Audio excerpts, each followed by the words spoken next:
win. Thank you, Riv. We are going to break down that game.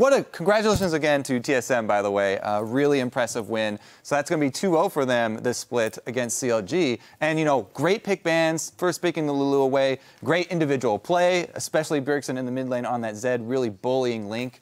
But we really should break down one of the team fights. And, of course, the team fight they were just talking about when there was a transition from Dragon over towards the mid lane. Let's pull that one up on the screen here.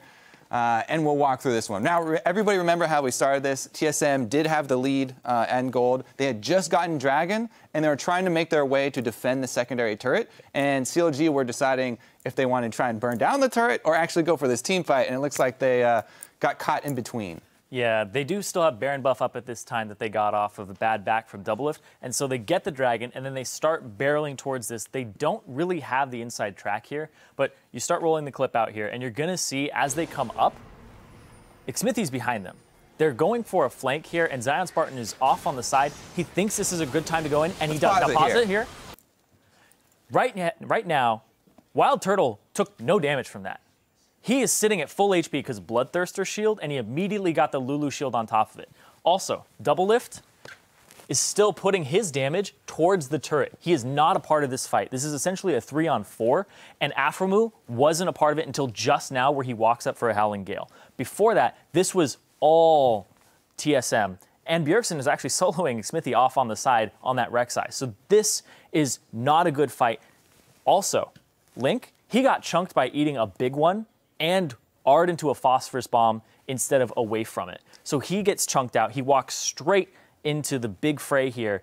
And the follow-up from this is actually quite beautiful because as soon as they reconvene and Doublelift is like, the turret's done, he gets hit by an amazing Sejuani ultimate from Santorin.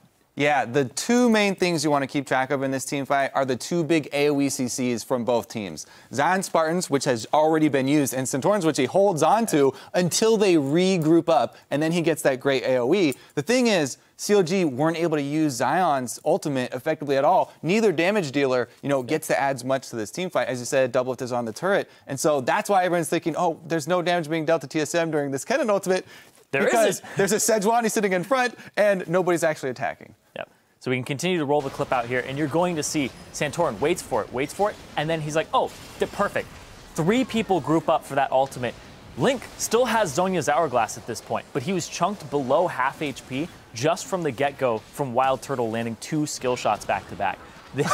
Oh, man. Flash just sells your support out there. So Doublelift actually just gets chased down after that, and it's the ace. But that was really the game-turning point.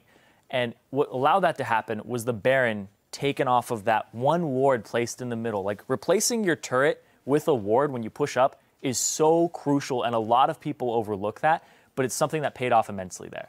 Great call by TSM and great execution by TSM. Now, we do have 2 members of TSM ready for an interview, and we're going to hand it over to Dash.